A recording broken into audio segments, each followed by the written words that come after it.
juntos com as nossas mãos erguidas, pedindo que esse mesmo Espírito continue a sua obra de restauração através da pregação da palavra. Oremos juntos. Deus amado, Deus santo, em nome de Jesus, Pai, derrama, unge, Senhor, esse teu servo, com graça, Senhor, sabedoria, humildade, pregação do Evangelho. Somente isso. E tudo isso, Senhor, curar os corações doentes, Senhor, por tomar o ânimo da graça de nosso Senhor Jesus Cristo, nossos filhos.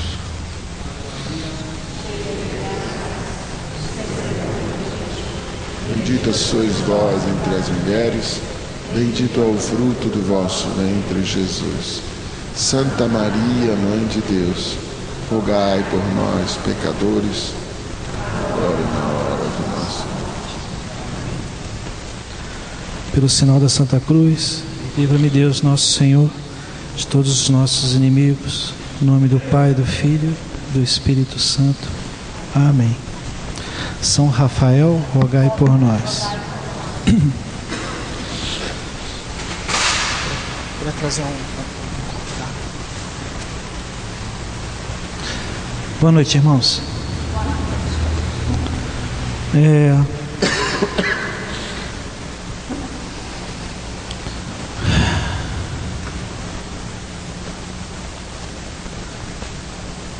Essa pregação, na verdade, é uma necessidade que o núcleo, em oração, há 2 semanas atrás, viu que era importante, né?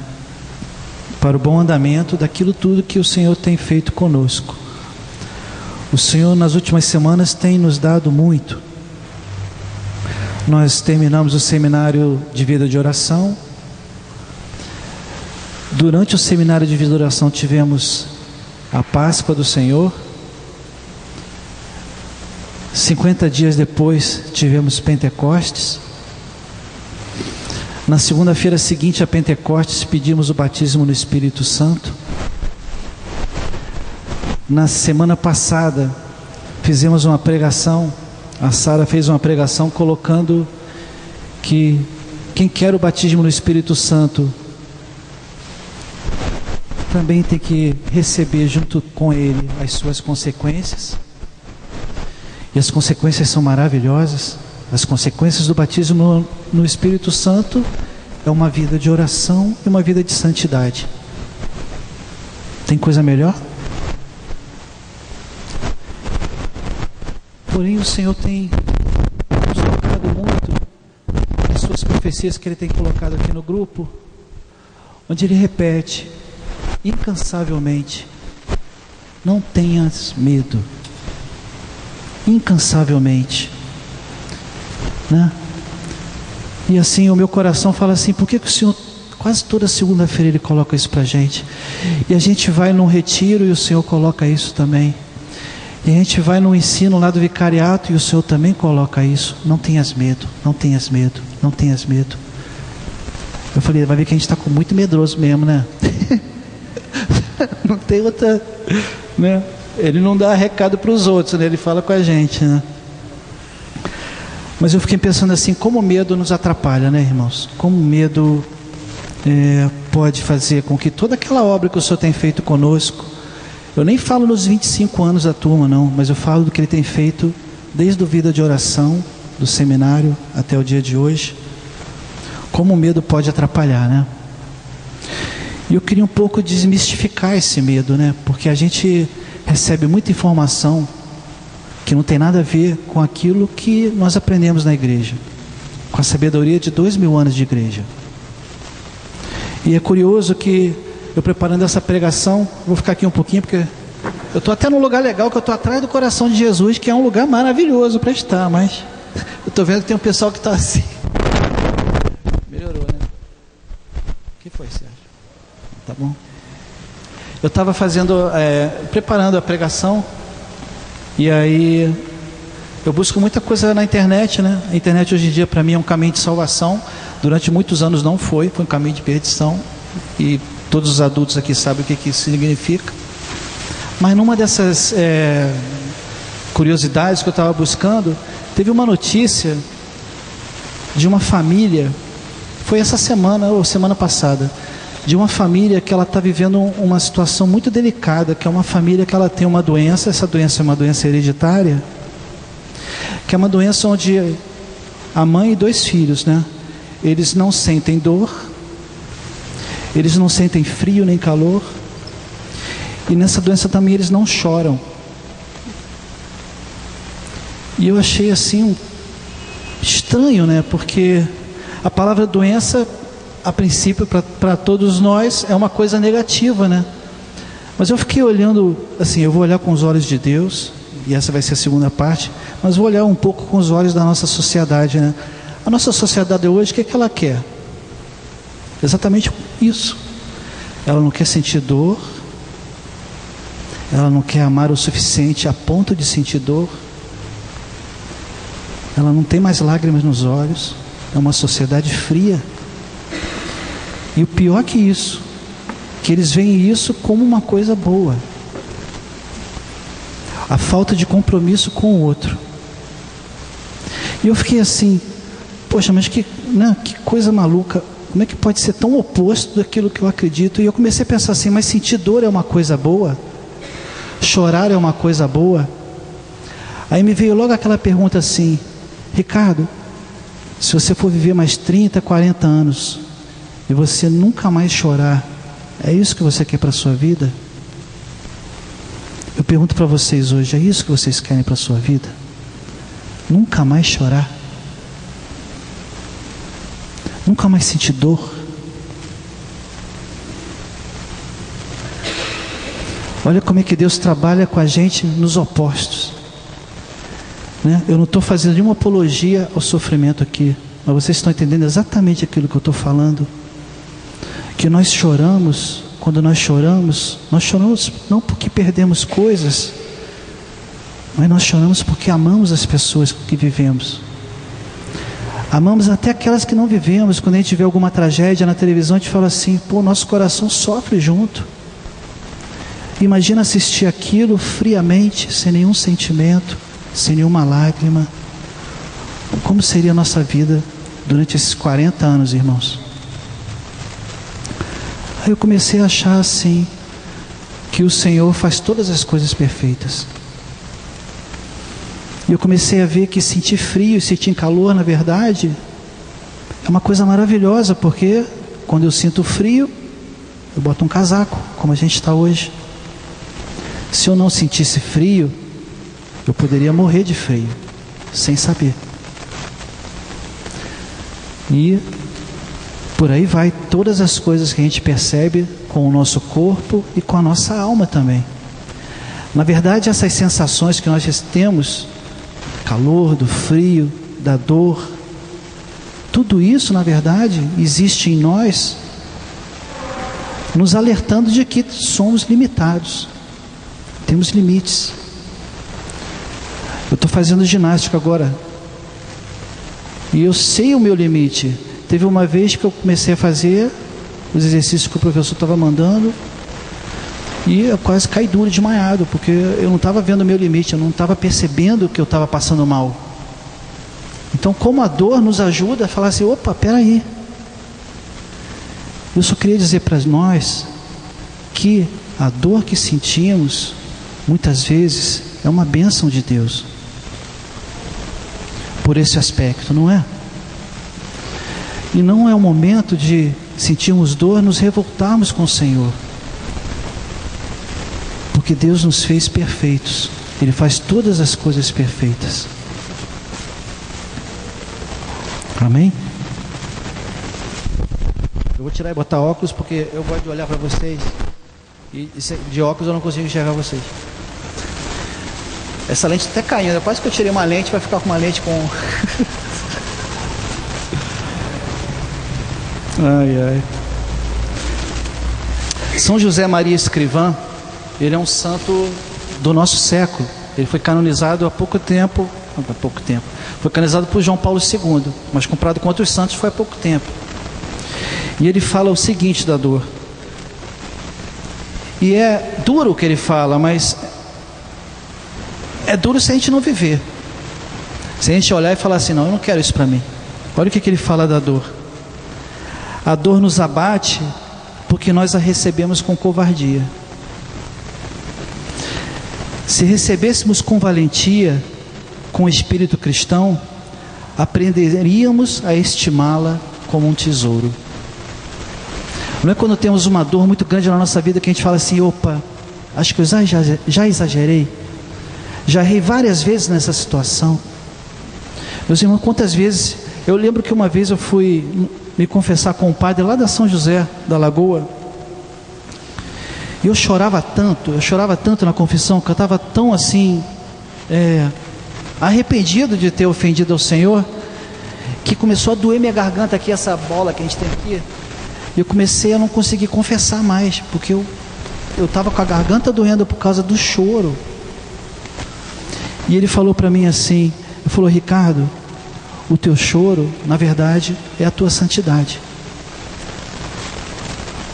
É o desejo de santidade que você está tendo nesse momento. E eu não conseguia mais confessar, eu esperei, ele me deu água, eu falei, obrigado, Senhor. Obrigado porque eu choro, entende? E eu sou chorão mesmo, todo mundo me conhece aqui no grupo, sabe que eu sou chorão. Mas o choro atual é diferente do choro de antigamente, né? Vou contar uma história para vocês. Eu sou filho de pai separado, numa época em que um pai e uma mãe que se separava, na verdade a mãe que levava a fama. Então meu pai se separou, me deixou com a minha mãe e mais 2 irmãos, e ainda deixou a fama, que minha mãe não tinha. Mas mulher desquitada na época, né? Essa palavra desquitado, para quem é mais antigo como eu, sabe o que significava. Era muito pesado, né? E eu era uma das primeiras famílias que aconteceu isso do meu meio, né? E o meu pai saiu de casa, foi uma tristeza profunda na minha família. Minha mãe teve depressão mesmo, a gente não podia escutar certas músicas que a gente escutava com ele. Então minha casa começou a murchar, minha família, né? E o meu pai, eu morava em Copacabana, meu pai morava a 3 esquinas da minha casa. Eu tinha 8 anos. E o meu pai, ele simplesmente saiu mesmo. Ele largou e não telefonava pra gente, não procurava, não fazia nada. E eu não sabia lidar com isso, eu tinha 8 anos de idade. Na verdade, nenhuma criança existe para ter os pais separados. A criança existe para ter uma família normal, completa. E eu fiquei 8 anos sem saber o que era o meu pai, né? E por que ele tinha feito aquilo. Aí teve um dia que minha mãe ia ter um encontro com ele, na Galeria Colombo, uma galeria que tinha lá em Copacabana, uma delícia aquele lugar, hoje virou banco. E o meu coração assim bateu desesperadamente, assim, porque eu falei, eu tenho que ir nesse lugar, eu tenho que ver meu pai, eu tenho que ver meu pai. E assim, o coração na boca mesmo, gente. E aí minha mãe saiu de casa e eu fui atrás dela escondido, né? E a Galeria Colombo, ela tinha umas colunas assim, muito grandes assim na entrada, e atrás das colunas eram onde ficavam as mesas e tudo, né? E eu já tinha 16 anos nessa época. Aí eu ficava, já era meio anoitecido assim, eu ficava procurando saber quem era meu pai, porque eu não sabia se eu ia reconhecê-lo, né? E eu ficava procurando e passava um homem, eu falava, não, esse não é, esse não é, esse não é, esse não é. E minha mãe sentada na mesa sozinha. Daqui a pouco eu olhei um homem assim, e eu fui indo, ele entrou na Colombo, eu falei, esse que é o meu pai. Olha que situação, gente. Olha que situação. Assim, como é que marca a vida de uma criança, né? E ele sentou na mesa da minha mãe, e eu falei, aí meu coração, falei, agora eu vou ter que ir, porque eu tô aqui, não sei o que, mas sempre aquela, vou, não vou, vou. Aí sentei na mesa, aí os 2 tomaram um susto, assim. Na verdade, estavam os 3 assustados com essa situação, né? Mas eu fui, né? Eu fui, e aí ele aconteceu, sorvete, aquelas coisas. Me aproveitar um pouquinho do meu pai. E o que eu quero dizer com isso, né? Que às vezes a gente tem um pai, a gente tem um pai. Hoje ele se manifestou aqui no nosso meio. Um pai que nos deu Jesus, que nos deu o Espírito Santo. Um pai que, se é que eu posso falar isso, ele se fez pobre para nos salvar. Porque ele deu o que ele tinha de mais precioso. Ele deu o que ele tinha de mais precioso. E que precioso é Jesus como filho. Ele deu isso para a gente. E mesmo assim, mesmo com essas riquezas, mesmo entrando no trono da graça, a gente ainda tem, quer dizer, eu me sinto assim de vez em quando, como se o pai fosse um pai distante, né? Porque na verdade eu estou colocando toda a experiência que eu tive do meu pai no nosso Pai Celeste, o nosso único e verdadeiro Pai. E eu pensava assim: Senhor, eu tenho que ser curado disso. Eu tenho que perdoar o meu pai para poder sentir a tua mão em mim. Porque o processo do amor do Pai, que todos nós precisamos, esse processo de aproximação do amor do Pai, ele passa pela cura interior, ele passa pelo perdão. Se o perdão não fosse tão importante para se aproximar do Pai, ele não estaria na oração do Pai Nosso. Um detalhe? Não. É essência. Precisamos perdoar, irmãos.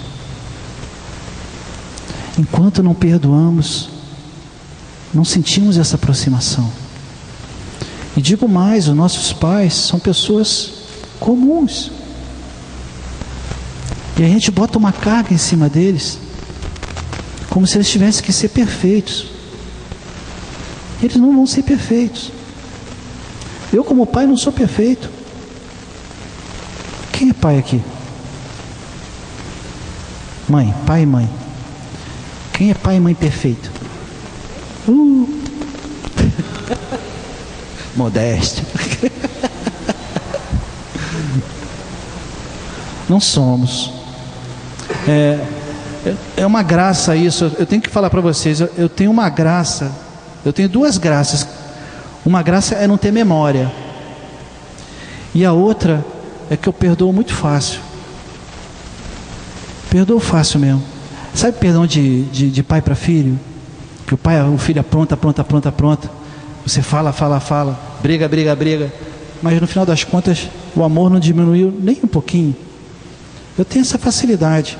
Eu sei que para alguns é difícil. Mas olha só, minha vida não foi fácil. Eu não tive só probleminha, eu tive problemas sérios, graves. Problemas que eu levei e que eu levo até hoje, que eu trago até hoje comigo. Mas o perdão vai sempre fazer parte da nossa vida de cristão. Sempre. Quando a gente estava rezando ali, eu pensei assim: poxa, o perdão é tão importante, que eu acho que quando a gente chegar lá em cima, e vamos chegar, vai estar aquela pessoa que a gente não perdoou ainda, e o Pai vai estar olhando para a gente falando assim: eu quero que você reze o Pai Nosso agora.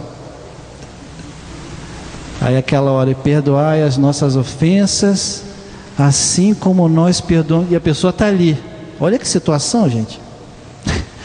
Precisa esperar tanto tempo. Acho que a gente tem que ser mais inteligente, assim. A gente usa a razão para tanta coisa enrolada que a gente fica racionalizando. A gente tem que ser um pouquinho mais esperto, assim, com as coisas de Deus, né? Tentar ser mais maleável e agir conforme a vontade do Senhor. Não ser tão, né, ferro e fogo, né? Afinal, adianta ter razão e não ser feliz? Adianta ser o dono da razão, não ser feliz e não fazer ninguém feliz. É isso que queremos para a nossa vida? Não, né? Não precisa responder, né? Mas a gente é cabeça dura, né? Oh, meu Deus! Mas para isso o Espírito Santo, para ir modelando. Para isso estamos aqui. Queremos isso para a nossa vida, não queremos outra coisa. Queremos amar como o Pai nos ama. estivéssemos lá fora, já tínhamos desistido, mas a gente está aqui toda segunda-feira. Gente, eu estou em família aqui. Eu estou na sala de estar do Pai. Aqui é a mesa onde nós comemos o nosso banquete. Ali é o rádio de pilha. Não é? Isso aqui é a nossa casa, isso aqui é uma bênção. Foi Deus que deu isso aqui para nós. Não foi?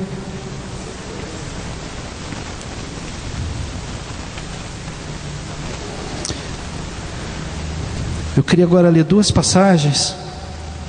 Uma que vai preparar o que nós temos que ter ouvido a outra. A primeira passagem, ela está em Lucas 22, 70.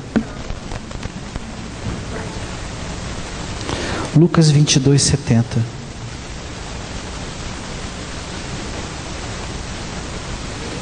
Essa passagem é num momento engraçado que a gente falou quando a gente leu Isaías, que Jesus, aquela passagem foi a passagem que Jesus leu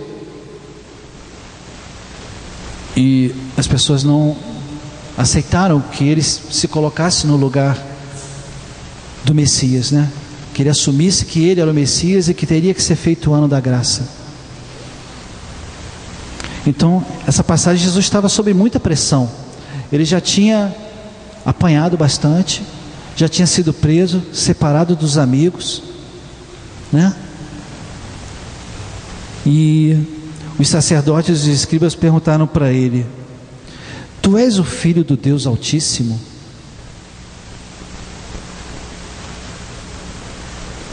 A expectativa que eles tinham é que Jesus ia amarelar, não é? Porque se fosse a gente amarelava. A gente é covarde, a gente é medroso, senão o Senhor não falava. A nossa fibra, meu irmão, não é de mártir. Queremos ter, mas a nossa fibra ainda é muito vulnerável. Por isso que pecamos com tantas porcariazinhas que o mundo nos oferece. Nós não temos a fibra do Senhor ainda.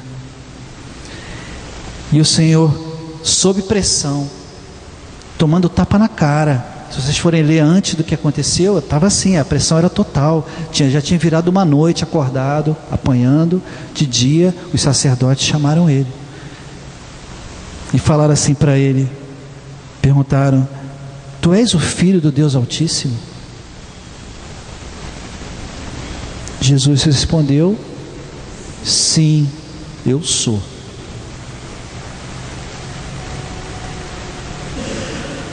Eu queria perguntar para vocês, irmãos, não no plural, mas no singular: você é filho do Deus Altíssimo? Então vamos lembrar dessa noite, amém? Porque a noite do Senhor ali era bem escura. Mas hoje, engraçado, eu estava ouvindo uma música, fazendo ginástica. Estou virando um atleta. Aí estava tocando Rapa. E eu gosto do Rapa, ele tem umas mensagens bem interessantes assim. E tinha uma mensagem na música do Rapa que começava a primeira mensagem primeiro verso da música, que falava assim: faltou luz, mas ainda era dia. Eu ficava, pô, que frase bacana, né? Porque quando a gente está achando, meu irmão, que a nossa vida está faltando luz, a gente abre a janela e fala assim: ainda é dia, porque o Senhor está conosco. Sempre vai ser dia na nossa vida, porque o Senhor está conosco. Pode faltar a luz, mas o Senhor está conosco. Bacana isso, né? Eu vou ficar arrepiado. Mas a música não é minha, não, é do Rapa. Mas a sacação foi minha. Agora eu queria, com essa convicção do que vocês falaram, que sim, eu sou filho de Deus, eu queria pegar a passagem de Lucas 22, 31. Lucas 12, de 22 a 31, desculpa. Lucas 12, 22 a 31. Hoje foi falado também na oração de quantas coisas, quantas notícias nós abrimos o nosso coração como se todas elas fossem verdade. Parece que tudo que a gente ouve no jornal é verdade, não é? Chega o William Bonner lá, com aquele grisalhinho dele aqui, pronto, ele vai falar e vai ser verdade. Mentira, eu nem vejo mais jornal. Desculpa, assim, não é que eu queira fugir do mundo, mas as notícias já vêm para cima de mim sem eu estar com a televisão ligada. A gente não precisa da Rede Globo, não precisa. Inclusive eu queria fazer essa pregação com uma camisa dizendo: eu não preciso da Rede Globo. Então, se vocês estão olhando para mim nesse momento, imagina que eu estou vestindo essa camisa. Eu não preciso das novelas da Globo, não preciso do jornal da Globo e de nenhum deles, na verdade. Hoje em dia eu chego em casa, ou eu pego a palavra, ou eu pego um livro, ou eu pego uma gravação de alguma pregação. Eu estou vivendo assim, irmãos. Sabe por quê? Porque eu estou cansado daquilo lá fora. Aquilo lá fora não me leva para lugar nenhum. Aqui dentro é tudo. Tudo. Aqui dentro tem tudo que a gente precisa. Tudo. E essa palavra diz isso. Posso ler?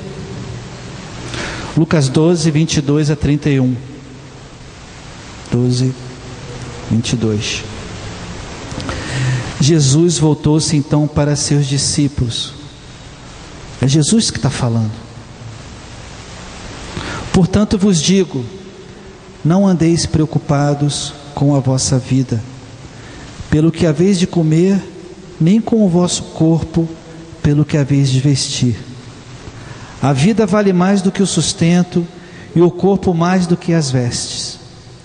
Considerai os corvos, eles não semeiam, não ceifam, nem têm despensa, nem celeiro, entretanto Deus os sustenta.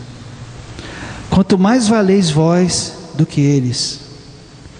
Mas qual de vós, por mais que se preocupe, pode acrescentar um côvado à duração da sua vida?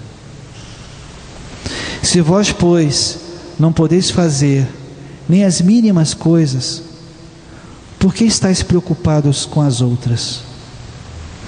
Considerai os lírios, como crescem, não fiam, não tecem. Contudo, digo-vos, nem Salomão, em toda a sua glória, jamais se vestiu como um deles. Se Deus, portanto, veste assim a erva que hoje está no campo, e amanhã se lança ao fogo, quanto mais a vós, homens de fé pequenina. Não vos inquieteis com o que haveis de comer ou beber, e não andeis com vãs preocupações, porque os homens do mundo é que se preocupam com todas essas coisas. Mas vosso Pai bem sabe que precisais de tudo isso. Buscai, vamos ler juntos? Buscai antes o reino de Deus e a sua justiça, e todas essas coisas vos serão dadas por acréscimo. Palavras da salvação. Meus irmãos, essas palavras não são minhas, são de Jesus. E se é de Jesus, ela merece toda a nossa fé. Tenhamos coragem. Coragem. Coragem. Diz para o Filho de Deus que está do teu lado aí. Coragem. Seja firme. Seja corajoso. Seja filho de Deus no mundo. A noite escura vai chegar, irmãos. Vai chegar para mim, vai chegar para todos nós. É normal, acontece. Mas no dia da noite escura, eu vou saber o quê? Que pode estar escura, mas eu vou abrir a janela e lá vai estar o Senhor. Sempre. Sempre. Amém?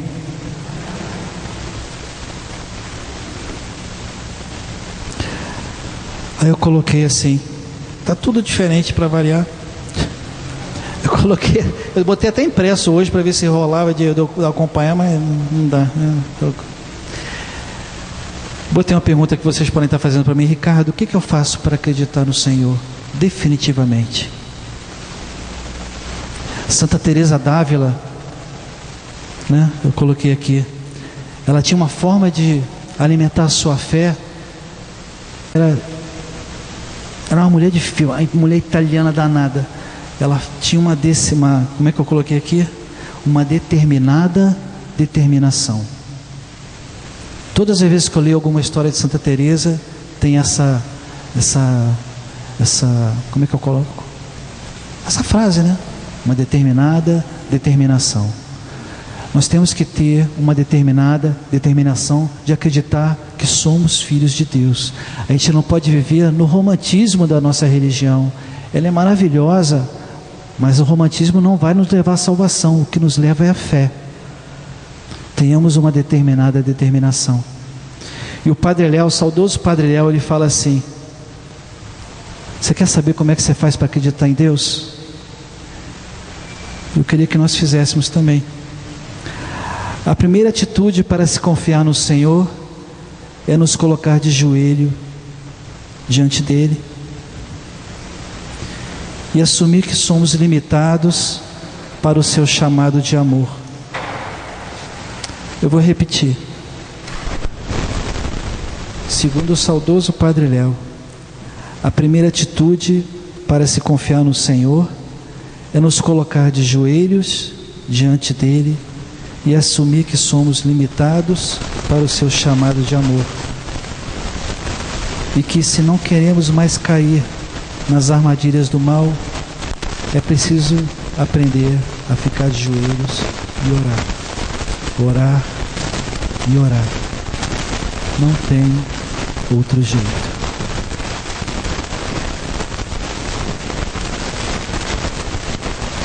Se coloque de oração agora, você e o Senhor, filho que você é do Pai Celeste.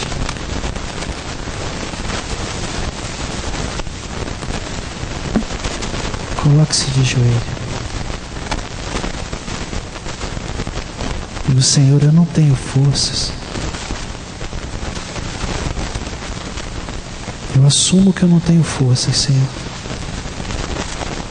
para assumir aquilo que Tu queres para mim.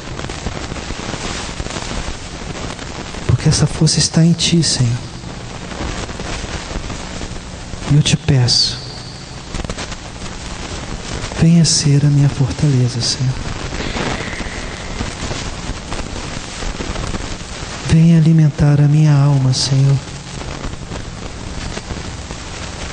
Venha sustentar o meu corpo, Senhor.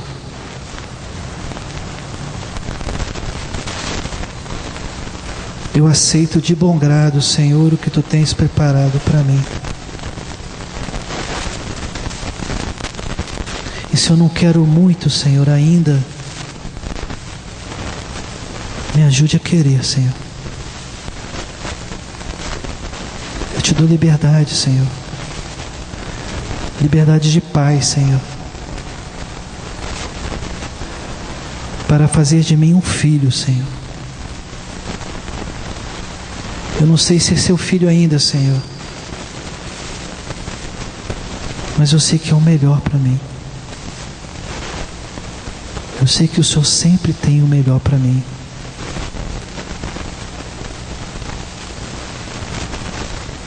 Pai, meu Pai,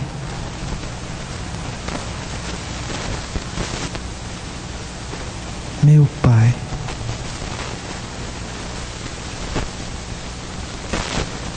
obrigado, Senhor,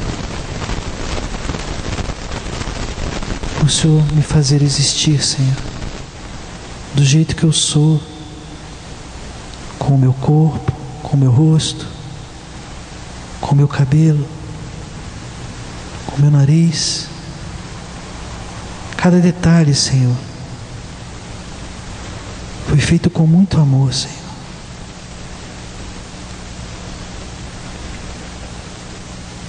Não estou nem aí para o mundo, Senhor, para como o mundo me enxerga, Senhor. Agora sou eu e você. Meu Pai. Que saudade, Pai.